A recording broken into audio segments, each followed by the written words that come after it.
بسم الله الرحمن الرحيم صلى الله عليك يا رسول الله صلى الله عليك وعلى أهل بيتك المظلومين صلى الله عليك يا مولاي يا أبا عبد الله يا ليتنا كنا معكم سادتي فنفوز فوزا عظيما.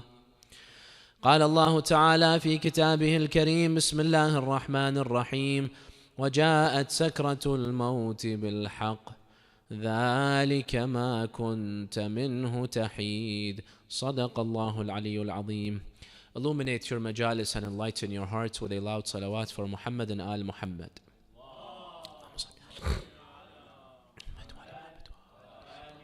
Respected brothers and sisters, Assalamu alaikum wa rahmatullahi wa barakatuh. One of the greatest fears of the human being is the fear of death. The day that we finally depart and leave this world. And not only are we afraid of death, but we're also afraid of dead people. Imagine you are walking in a busy, crowded street. It's filled with hundreds of people. Is there anything frightening about this? No, it's a peaceful scenario.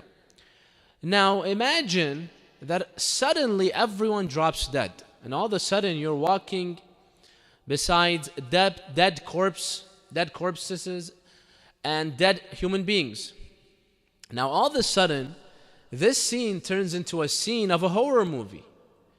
It's so frightening and scary, even though a few moments before, these human beings, when they were alive, there was nothing scary or frightening about them. But only because they died, now I fear them. And this is very ironic about the human being, that he does not fear, usually, living human beings, but once that peaceful, living human being dies, and now he cannot harm him. When he was alive, he could have harmed me. But now that he's dead, and absolutely there's no way he can harm me because there's no life in him, now I begin to fear him. There's nothing to fear. This is because of our severe and extreme fear of death, that we fear dead people. And that's why we usually don't like to hear about death, about our death, about how we will leave this world one day and die. We don't want to hear about that. And usually many people, you find, they don't want to write their will. Why? Because their will means they will die. It reminds them of their death. They don't want to write that until they're older in their life. And in Islam, writing the will has the adverse opposite effect, in that if you write your will, the hadith says this will prolong your life. So will to us is what? I'll die. But in the hadith is Allah will prolong your life. So death will come later. And likewise, we usually don't find it very amusing to visit what? To visit graveyards. We don't like to visit graveyards. Why? Because this also reminds us of death. And that's why what you notice in this country is that their graveyards are like parks. Correct? Grass, beautiful, trees. Go to the graveyards in the Middle East, they're very frightening. You could shoot a horror movie over there. But here they're like beautiful parks. Why? Because they don't want to be reminded about the next life. It's all about the dunya, this beautiful park, this life, enjoy, so on and so forth. But however, this fear that we have about death, that we see it as so negative and we try to always run away from it, when you come to Islam, Islam tells us that this is a positive fear. If I fear death, this is a good thing, because I can benefit from this death. And that's why you find it is highly recommended that we always remind ourselves of death. The Imams used to always remind themselves and their companions about death, that one day we will die. They used to say stories about the next life and how we will be placed in our grave, and how one day we will leave this world and we'll move on to the next world. They used to always tell their companions that. And that's why it is recommended that if you attend a lecture, the speaker from time to time, he should remind you that this is not the only world you will live in. This is only one part of it. There is a next life. So we should always remind ourselves about death. And that's why also it is mustahab, recommended, to visit graveyards. Because graveyards remind us of what? Remind us of the next life, of death.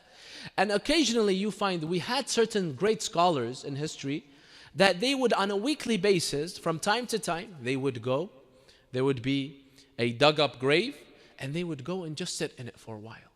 Just so what? Just so they prepare themselves for that true day that will come, in which they will be placed in this grave. So this fear that we have of death is a positive fear. How?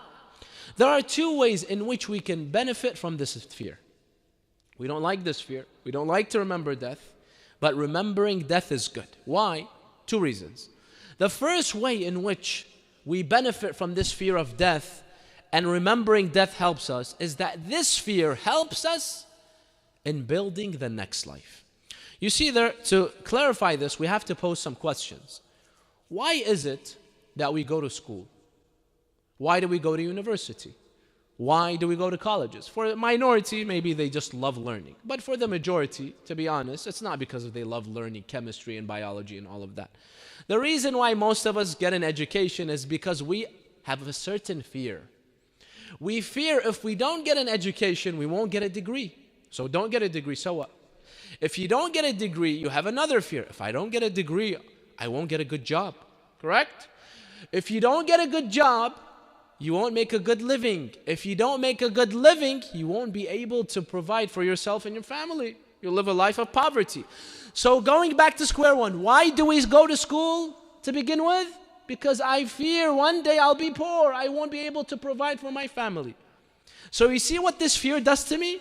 It pushes me to go and learn, to study for my exams, to what? To go and get a good job. To go every day from 8 a.m. to 4 p.m., for example, and work and work and work. Why? Because I love my work? Most people know. Because if I don't, I fear I will not be able to provide for my family. So this is a positive fear. Likewise, why do many people get the flu shot? Why is it that when you see someone sick, you try to avoid him? Why? Because you have fear that you might become sick, correct?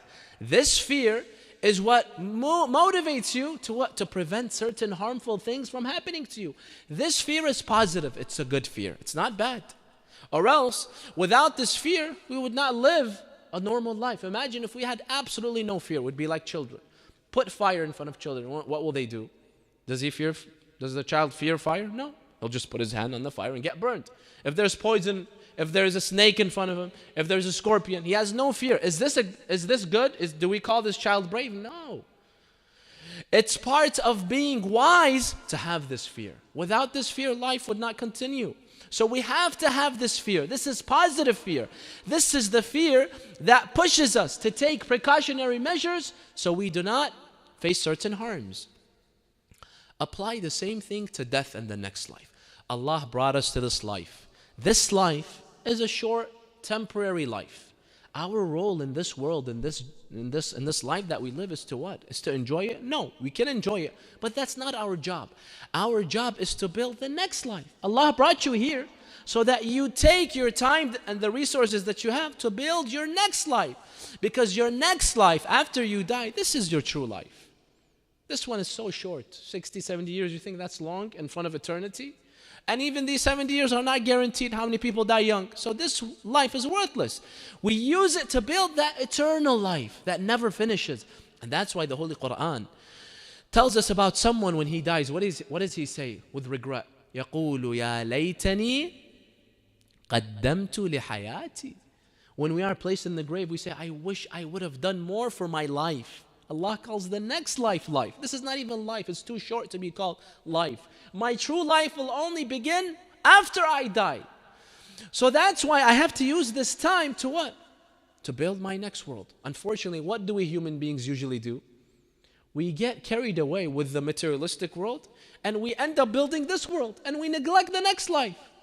Why are you building this world? This is such a temporary world. It's not worth it.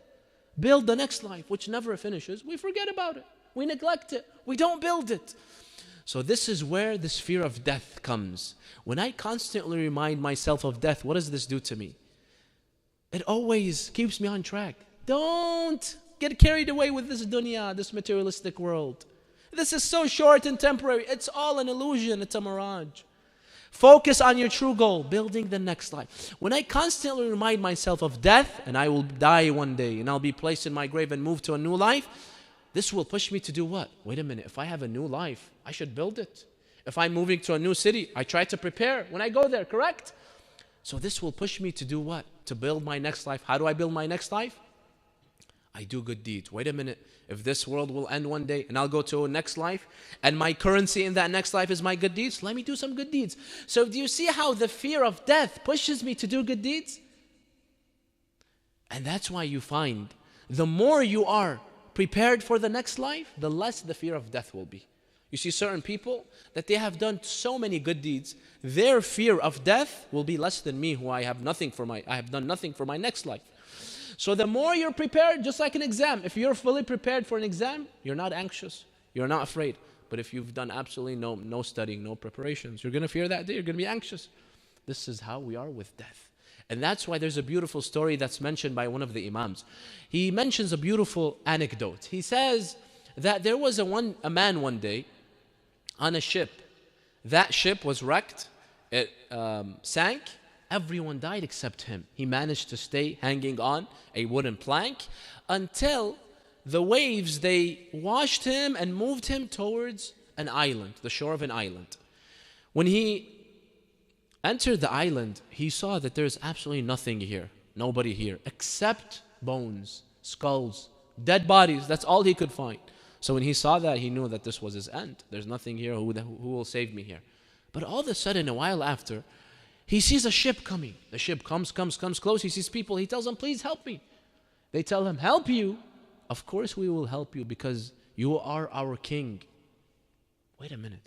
I'm your king? Is this a joke? They say, no, we want you to be our king. He says, okay. They put him on the ship. They take him to the mainland. Once he enters the city, he sees that he is greeted like a king. It's not a joke. They take him to the throne and he assumes what? He assumes leadership of that city or country. But then they come to him and he tells them, wait a minute, is there a catch to this? You just found me on an island and you want me to be your king? They tell him, yes, there is a catch. You see the fine print? What's the catch? They tell him, you will only be our king for 3 years. After the 3 years, we will take you back to that island. He says, that's it? They say, yes. He says, okay, fine. Now, he begins to rule that city, and then he thinks to himself, wait a minute, if in 3 years I'm going to go back to that island, what should I do? I should start building that island so that when I go there, I shouldn't go to a deserted island with no food, no people. So what does he do? He's a king, he has all power that he wants.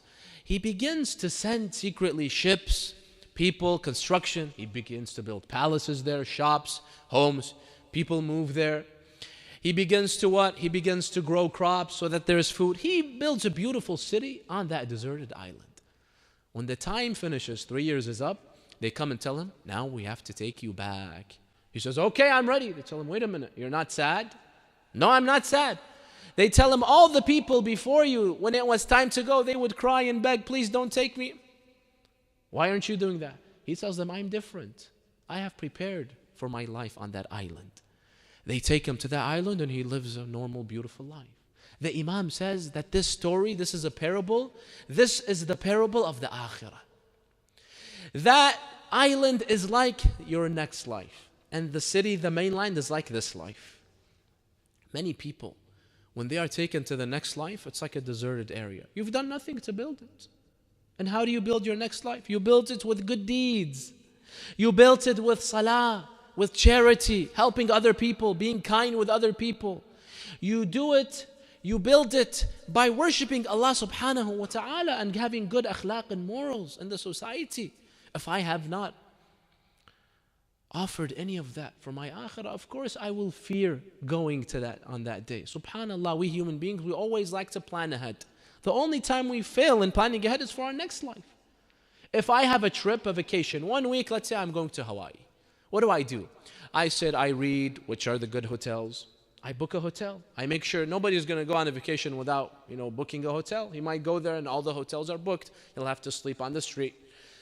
So we book a hotel. It's just 1 week. And then I rent a car. I go on the websites, which is the best deal. I rent a car. And then I download that TripAdvisor app. I see the attractions. Where do I go?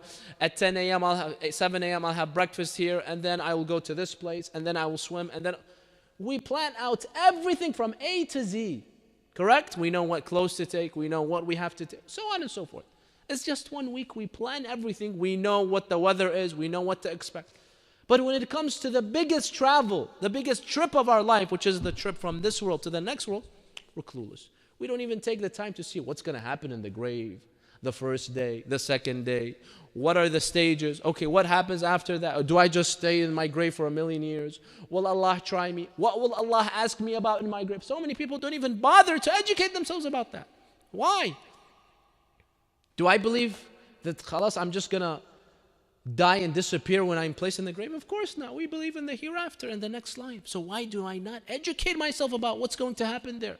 Allah will ask me certain questions. Do I know what those questions are? Do I have the answers? Am I fully prepared or not?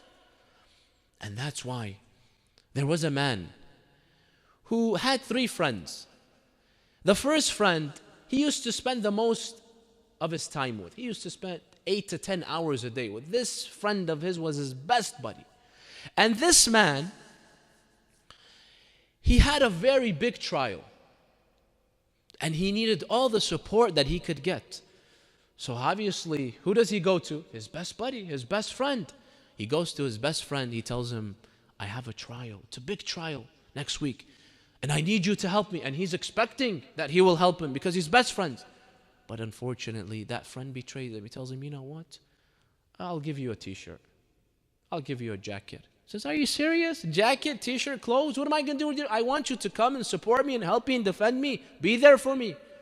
I'm sorry. That's all I will give you. So then he begins to curse his friend. This is how you betray me after all these years. Everything I have done for you. I've spent so much time with you. I've done so many favors for you. This is how you betray me?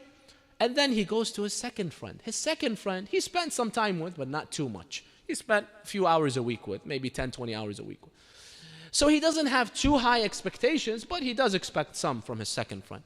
He goes to the second friend. He tells him, help me, I have a trial. He tells him, you know what, I'll help you. You know what, I'll drive you there with my beautiful car.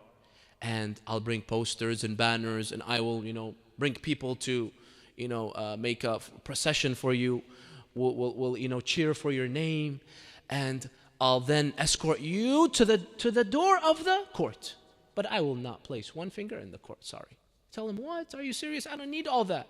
Inside the courtroom is where I need your help and support. The second friend tells you, too bad, I'm sorry. So you begin to, call this person a person who betrayed you. And then you have a third friend. This third friend you spend very, very small amount of time with. Maybe an hour a week. Maximum maybe 5-6 hours a week. And you don't expect much from this third friend because you don't know him too well. You haven't done anything for him. You go and you ask this third friend, you tell him, I need help. But suddenly, to your shock, this third friend becomes the most loyal. He tells you, I will come with you. I will enter the courtroom. I will give my money for you. I will defend you with my words, with my hands, with my money. And I will stay with you until the last second. Even if you go to jail, I'll go to jail. You say, Allahu Akbar. Wow. What loyalty is this? What a beautiful treatment is this? Al-Imam Amir al-Mu'mineen alayhi salam, he says that this story, the parable of this story, applies to every single one of us. How? The hadith of Imam Ali says, every single one of us, when we are placed in our graves, Allah will show us 3 of our friends, entities. The first is your money, your wealth, your job. Your best friend, you spend 8 hours, 10 hours, correct? How much do we spend time on our jobs? Accumulating money. And I've seen some businessmen, they spend 10 to 15 hours a day on their jobs. From meeting to meeting, from interview to interview, from conference to conference. Correct?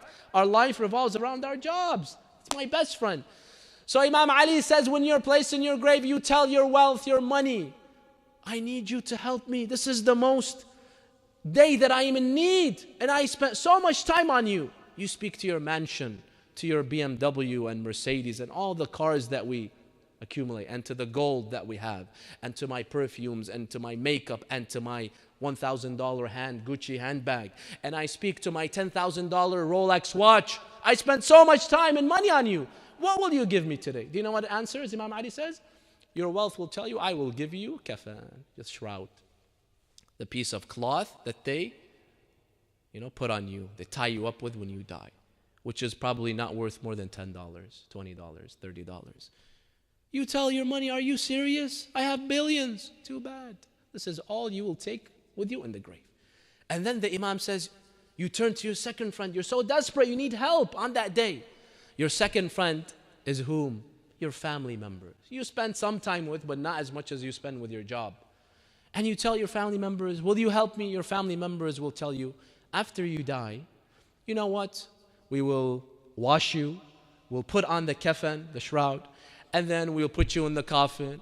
We'll come to your funeral. We'll invite other people. We'll walk in the funeral procession. We will bury you. But once you're buried, placed in the courthouse, sorry, we leave you here all by yourself. You tell them, no, I need you inside the grave, not before the grave. They tell you, too bad. No matter how much of a friend or a family member of yours loves you, will they come in your grave? Never. They won't sleep in your grave for you. They won't be there with you inside the grave. So you also see that this is useless. And then you have a third friend. The Imam says your third friend is your good deeds, your a'mal.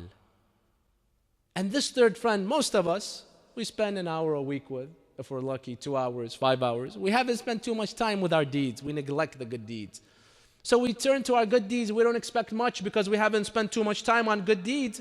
And we tell our good deeds, will you help me? All of a sudden you see your good deeds will tell you, your salah, your zakah, your hajj, your kind words with your parents and with your family members and other people in the society, any good that you did, your good deeds will tell you, yes, we will come inside the grave for you, and we will defend you, and we will protect you, and we will stay with you till the day of judgment.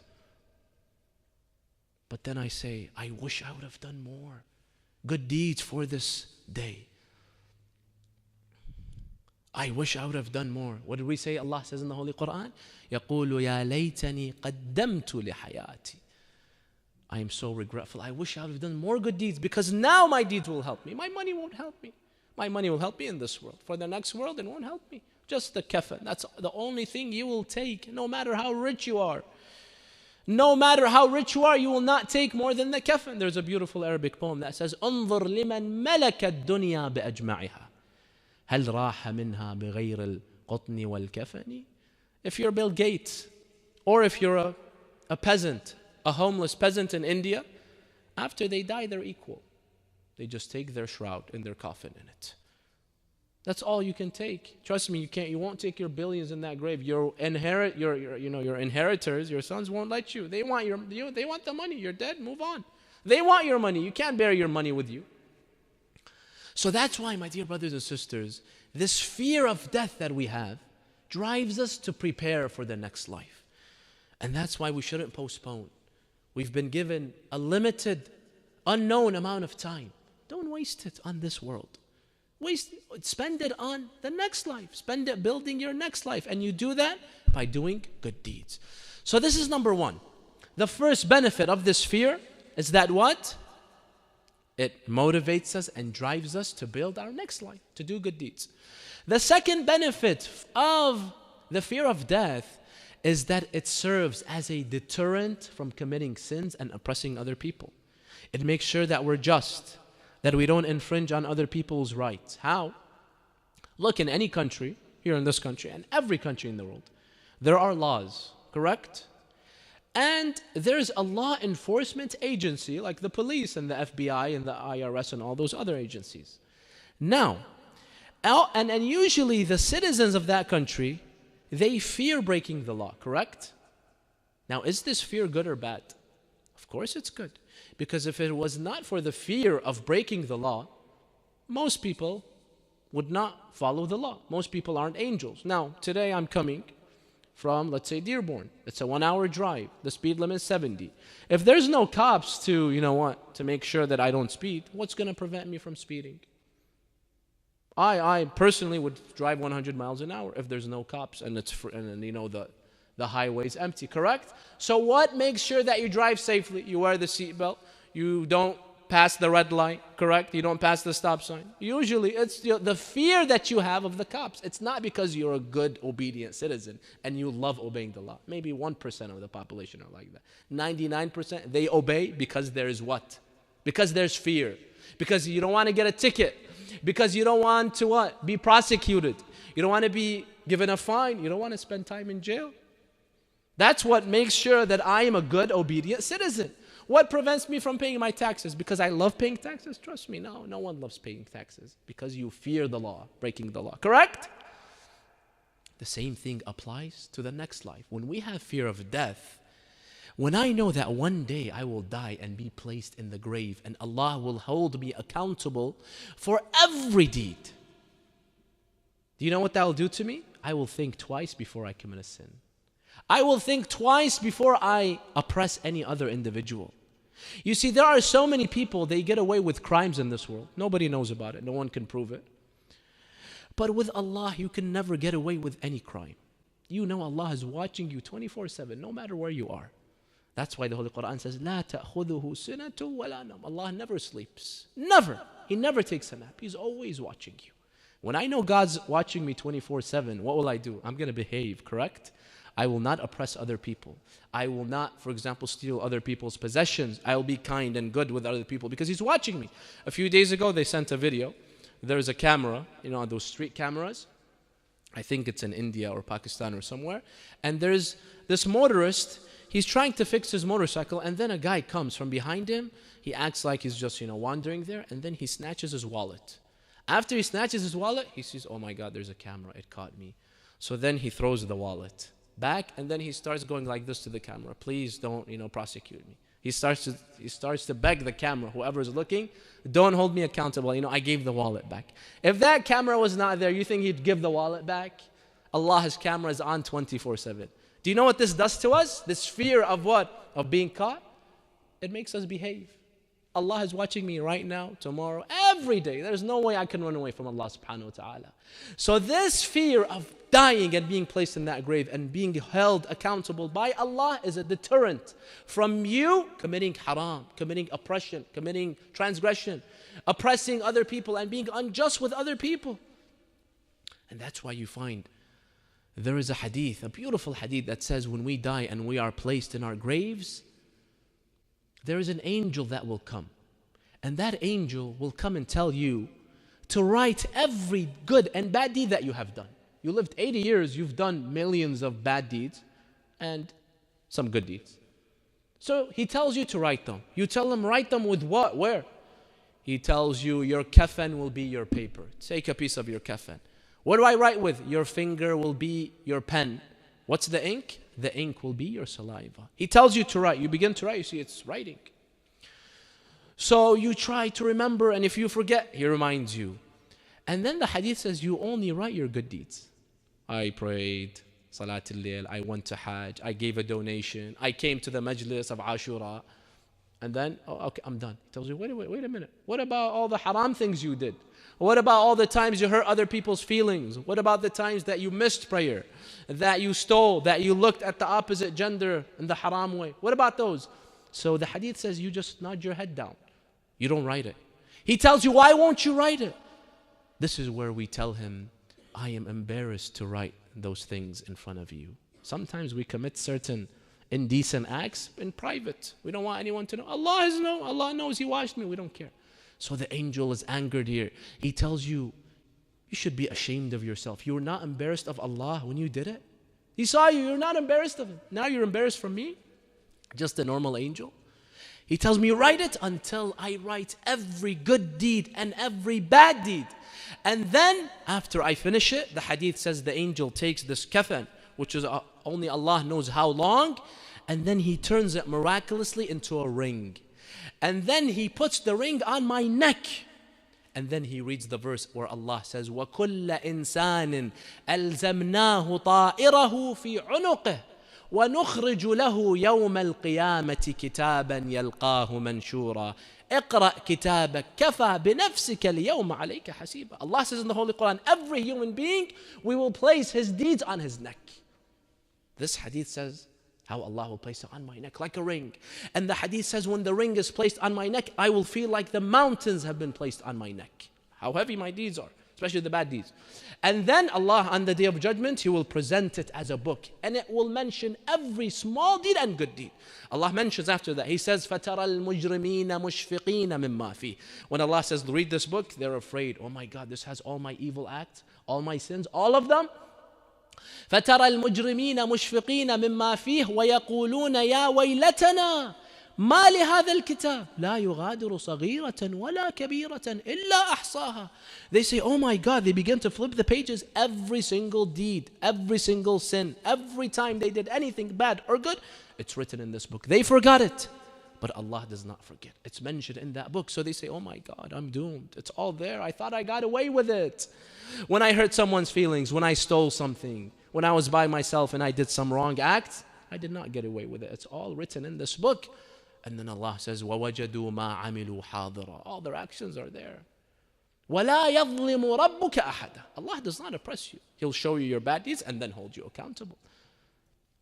And Allah will hold me accountable for everything. The Holy Quran says, فَمَنْ يَعْمَلْ مِثْقَالَ ذَرَّةٍ شَرًّا يَرَى فَمَنْ يَعْمَلْ مِثْقَالَ ذَرَّةٍ خَيْرًا. If you do a deed as small as a particle, Allah will save it. He'll record it. He'll record it, and on the Day of Judgment and in our graves, He will show it. And He will hold me accountable for all of that. Now when I, the human being, know that Allah's monitoring is so strong and nothing, He will miss nothing, I'll think twice before I do haram, correct? So this fear of death is what will make me behave. And that's why, brothers and sisters, we have to always ask Allah subhanahu wa ta'ala that He tries us with mercy, not justice, because most of us can't handle the justice of Allah. If Allah wants to be just with every single one of us, we'd be doomed, because we're unjust beings. And that's why the Holy Quran says, وَلَوْ يُؤَاخِذُ اللَّهُ النَّاسَ بِظُلْمِهِمْ مَا تَرَكَ عَلَيْهَا مِنْ دَابَّةٍ. If Allah wanted to punish us for every deed, He'd have to destroy the entire human race, because there's no one that's infallible, correct? We all do so much mistakes. But Allah is tolerant, Allah is patient, Allah is merciful. That's why we should tell Allah, Ya Allah, please don't judge me based on my book. I know I deserve to go to the fires of hell. I know I deserve punishment because I've been so bad. Please, I want your mercy. Be kind with me, be generous with me, be merciful with me. Don't even open my book because it's all black. It's all wrong. It's all haram. Show me your mercy. Show me your forgiveness. And Allah will show us, inshallah, His forgiveness. And that's why it's narrated that there was a alim, a scholar. This scholar, he used to, we have a dua that says, oh Allah, treat me, like I said, with your mercy, not with justice.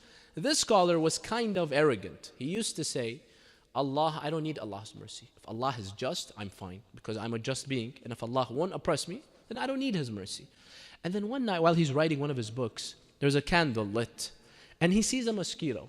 There's a needle. What does he do? The mosquito is bothering him, so he takes the needle and he inserts it inside the mosquito. So it goes inside the needle. And then he puts it over the what? The candle. Like he's frying it, like shish kebab, the mosquito. It's just a mosquito, what's the big deal? And then he puts it away, he sleeps. That same night he sees a dream. Remember we spoke about dreams and we said sometimes Allah makes you see a dream in which it makes you stop doing something haram, or He guides you in your dream. He sees the dream, it's the Day of Judgment, and the angel, he's being tried, and he sees a few angels are carrying a huge needle and they're coming after him. He says, what is this? They tell him, we want to put this in your stomach and then fry you over the fires of hell. He says, what? Why?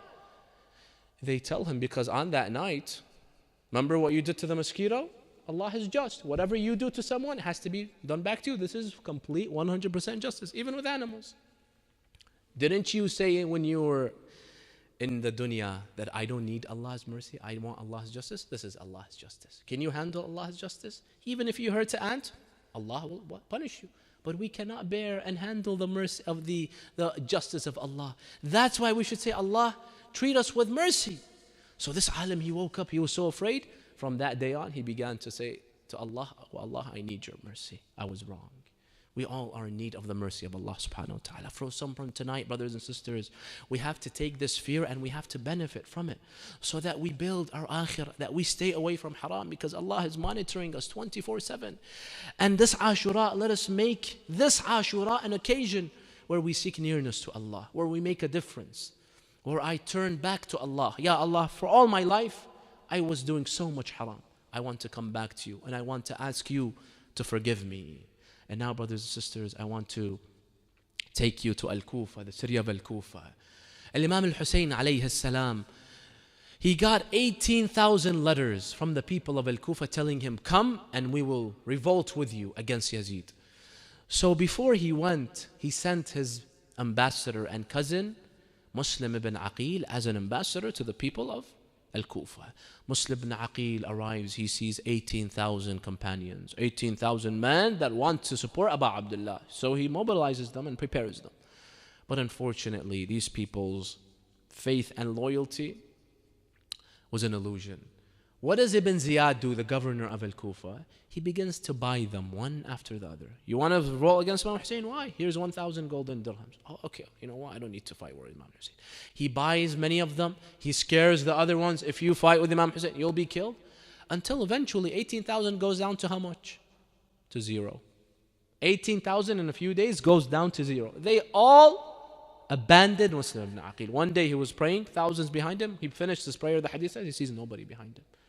And then he begins to wander in the streets of Al-Kufa. Where do I go now? I have nowhere to go. Imam Hussein is going to come and there's nobody. So he sits in front of a house, just a random house. He sits there thinking, what should I do? He's so sad. He's so disappointed. And then a woman opens the door. This was the house of a woman by the name of Tawa. Tawa, we don't know anything about her besides this story. Before, after, nothing. This story, she did an honorable act. Allah eternalized her. 1400 years ago, I am praising Tawa for just one night. She tells him, what do you want? Why are you sitting in front of my house? He says, I'm thirsty. She brings him water. He doesn't leave. She tells him, leave. There's a curfew. Ibn Ziyad, he's looking for certain individuals. So go to your house. He tells her, إِلَىٰ أَيْنَ يَذْهَبْ مَنْ لَا أَهْلَ وَلَا عَشِيرَةَ لَهُ فِي هَذَا الْمَصْرِ. He says, I'm a stranger. I have no one to go to. I'm not from Al-Kufa. She tells him, who are you? He tells her, أنا Muslim ibn Aqil. I am the cousin of Imam Hussein, and his ambassador and messenger, and the people of Al-Kufa abandoned me. Taw'a was a lover of Imam Hussein. She was a lover of Ahlul Bayt. She loved Abu Abdullah. She says, you are the ambassador of Imam Hussein. I'm so sorry I was rough with you. She tells him, come inside, I'll give you shelter. She gives him a room, she gives him food. He does not eat. He spends the whole night in ibadah, salah, worship, until he takes a nap. In his dream, he sees his uncle, Amir al-Mu'mineen, and he tells him, oh, my dear nephew Muslim, tomorrow you will be our guest. He wakes up, he knows it's his final moments in this world and he'll be killed. In the morning, when he wakes up, he sees the troops of Ibn Ziyad. They have found his location and they want to arrest him. So he comes out, he takes out his sword and he fights like a lion until they finally arrest him. When they arrest him, he begins to cry. Muhammad ibn al-Ash'ath, who was the commander of those troops, he begins to tell him, oh Muslim, you're crying? You're a coward. You're a coward. You're crying because we arrest you. This is where a Muslim says, Wallahi la abki li nafsi wa annama abki li mawlai wa ibn ammi al-Husayn. He says, Wallahi, I am not crying for myself, but rather I am crying for Hussein, because he is on his way to Al-Kufa expecting 18,000 supporters. He does not know that they have all betrayed him. This is why I'm crying. Allahu Akbar. Do you see his loyalty? Even in those final moments, all he cares about is Abu Abdullah al-Hussein. And then they tie him up and they take him to the palace of Ibn Ziyad. When he enters the palace of Ibn Ziyad the governor, he tells him, say salam to your Amir, I am your Amir. He tells him, no way you will be my Amir. He tells him, my Amir is no one but Hussein. Amiri Husaynun wa ni'mal Amir. And then he says, Assalamu alayka ya Amiri ya Aba Abdullah. And then he asks for some water. They bring him water. He wants to drink, but he cannot because he was injured. There was blood and mixes with the water. So thus he does not drink water. And then Ibn Ziyad, after cursing him, he tells his troops to take him to the roof and to kill him. They take him to the roof. Before they execute him, they tell him, do you have a final request? He says, yes, just give me 2 minutes that I can pray to Allah subhanahu wa ta'ala. He goes, he prays. After he prays, he turns himself, he turns towards the direction of Imam Hussein, towards Mecca and Medina, and he says, alayka minni salam ya Aba Abdullah. Farewell, my cousin, my master Hussein. And then he speaks to Aba Abdullah, my dear cousin, my master Hussein, forgive me that I was not able to mobilize the troops for you. Forgive me that they betrayed you. Forgive me that you will come and see no supporters. All of a sudden, the people of Al-Kufa, they know a Muslim has been arrested. Some of them say that he will be spared. Others say he will be killed. All of a sudden, they see a beheaded body falls from the top of the palace. It is the body of Muslim ibn Aqil. And then the head is also thrown on the ground. Aywa Muslima, ya wa madluma. And then they take the body of Muslim ibn Aqil and they drag it across the streets of Al-Kufa. Now Imam al-Hussein alayhi salam, a few days after, while he's on his way to Kufa, and he was stopped in Karbala. Before that, news reaches him that Muslim ibn Aqil has been killed. Now amongst the people with Imam Hussein in his caravan was a daughter of Muslim ibn Aqil, a girl by the name of Hamida. Now he knows she's an orphan. Imam Hussein alayhi salam, look at his compassionate heart. He quickly directs himself towards Hamida. She's a little girl, and he begins to pat her on her head like an orphan, and he tells her, my dear daughter. He calls her daughter Hamida. Now my daughters are your sisters. She tells him, Aba Abdullah, am I an orphan? Has my father died? He tells her, yes, your father Muslim has died, but I will be your father after this. Assalamu alayka ya mawlaya ya Aba Abdullah. وعلى الأرواح التي حلت بفنائك نسألك اللهم وندعوك باسمك العظيم الأعظم الأعز الأجل الأكرم يا الله يا الله يا الله يا الله يا الله يا الله يا الله يا الله يا الله اللهم اغفر للمؤمنين والمؤمنات الأحياء منهم والأموات اللهم عجل لوليك الفرج واجعلنا من أنصاره وأعوانه والمستشهدين بين يديه.